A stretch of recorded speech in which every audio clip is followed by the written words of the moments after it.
Let's get reaction to this and get some understanding, I suppose, from the municipal workers themselves, represented by SAMU. And we speak now to the union's General Secretary, Dumisane Magagula. But Magagula, good to have you. Thank you very much for your time. We are, of course, having this conversation on the eve of possibly another change of hands in the mayorship in Tshwane. The folks that are taking over there, according to this latest report, certainly have not done well in the city of Johannesburg and in the city of Ekurhuleni as far as these audit outcomes are concerned. Now we hear the minister saying, well, we'll put a task team together to come and assist. The president already has sent a task team to eThekwini. All these things are in place, yet things are not improving. What are we not getting right? Yeah, thank you very much, Thabo. Good evening, and good evening to your viewers. Quite a number of issues that we are not getting right, and we have raised these issues over and over again. We have said municipalities need to be professionalized. We know that SALGA has taken up that policy that we had raised as trade unions to say the deployment in municipalities needs to be based on professionals who will be able to deliver services to the communities, who are qualified to deal also with finances in the municipalities. So let's go slowly. Let's start there very slowly. So you are saying part of the reason would be that the people who are hired there, as the Auditor General says, do not have the skills needed.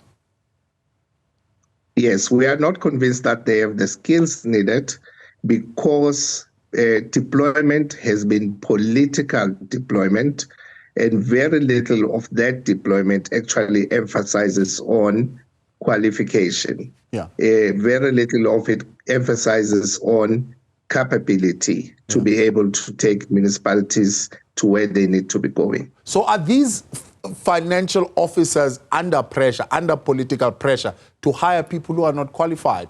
Or are they part of a scheme to deliberately weaken these institutions? Because the weaker the institutions are, of course the controls are weak, more access you are to this particular area, which is consistently being highlighted by the Auditor General, which is the procurement controls, which are always weak in all these municipalities that we're talking about. What we have always raised is that the people who are in finance, it's not only a matter of they are not qualified to do the work. Where you have qualified professionals, they also have political pressure to appoint consultants. You would have seen in the Auditor General report that 1.3 billion was used for consultants to prepare audits, which is money that could have been used to capacitate officials in the municipality to be able to do this work. And in many instances, there is actually no need for the consultants to do this work and to spend this money and waste money that should be going into service delivery.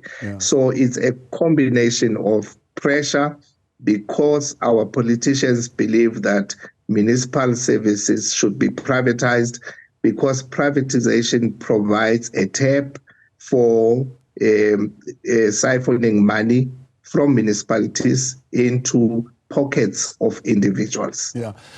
Of course, you know, the next question then will be, if we look at your statement, you say, no, these things have got to do with politics as well, some political pressure. So the party that has got good report is the party in Cape Town, which is the Democratic Alliance.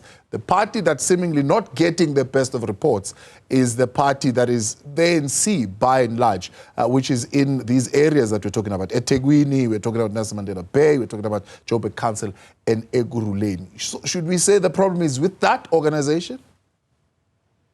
Yeah, I think it would be very narrow to say ANC and DA, because we could point out quite a number of DA-led municipalities that did not get clean audits. And these metros, most of them are led by coalitions. So instead of a political party, the issue mostly is about political instability, and it is about coalitions that are not properly regulated and have led municipalities to where there is no stability. Yeah. Service delivery information, so performance information that is really not put together, especially in these metros. I mean, what could be behind that? I suppose at the cold phase of service delivery are your members. So if they're delivering services, they should know that they're delivering those services, and those services should be able to be recorded as far as the performance of your members in those municipalities. Why is it that information is not captured correctly? What we need to note, very important, is that the Auditor General has pointed out to a material loss of 7 billion rands, of which only 261 million has been recovered. This is money that should go into getting equipment to equip municipal workers to deliver services.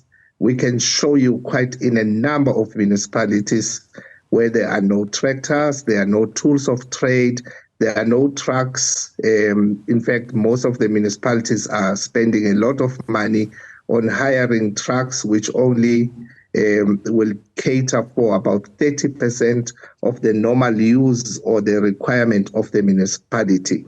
So if all this money was used for service delivery, you would have a more effective municipal worker. Municipal workers have raised these issues over and over again, gave us the material that we need to be able to deliver services.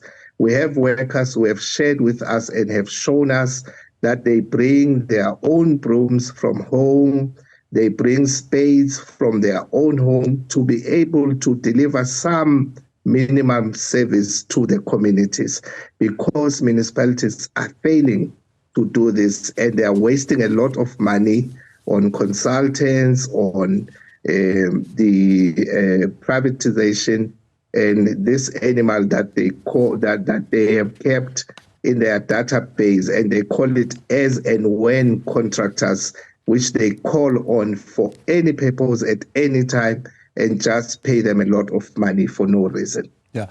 The president, of course, in his opening address would have highlighted this closer working relationship with local government, particularly to deliver on the economic growth that they would want to see, to be able to employ people, to reduce the cost of living and so on and so forth. Do you see that happen? Do you have any confidence in a presidential task team that goes and conducts some degree of oversight and intervention and support at local government? There's very little difference between that sort of a team and the administration that municipalities would from time to time placed under. These administrations in municipalities have not produced positive results. We have not seen a single municipality that was put under administration, has recovered, is delivering services and getting a clean audit. Instead of the teams that come in and the administrators, what you usually find is instead of assisting the municipalities, the first thing that they do is to look for opportunities to bring in their own bodies in terms of tenders. Secondly, they look for the first opportunity to get themselves employed in the same municipalities so that they have more authority to privatize and more authority to siphon monies from the municipalities. So we're not convinced. We are still to see what the ministerial task team will be doing or the presidential task team will be doing in these municipalities. Now, of course, you're saying political instability. So would you say the municipalities, in taking up the politics, would need to reduce things like motions of no confidence that we are seeing more of these days? Yeah, look, the problem that we have is that municipalities have not achieved a necessary stance of separating politics from administration.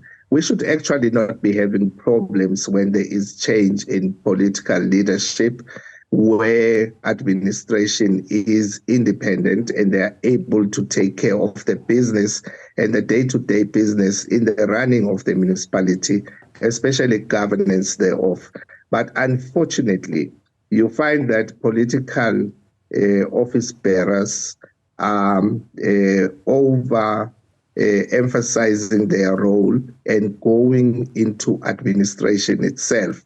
Therefore, the municipalities is always in danger when there is a change of political leadership, because it also means that administration gets distracted by that change. But if there was a separation and independence, then they would not get distracted. So what we need, we cannot control where politics goes, but what we need is a separation of roles between political leadership and administration. Well, Magagula, we appreciate your time. Let's leave it there for today. That's Dumisane Magagula, SAMU's General Secretary, responding, of course, to the Auditor General's report. Only 34 of the 257 municipalities achieved clean audits in 2022 and 2023. The big concern being that in the high-ranking municipalities, the metros like Joburg, Ekurhuleni, eThekwini, and Nelson Mandela Bay, which have been downgraded in some instances, others, of course, joining the list of unqualified audit status.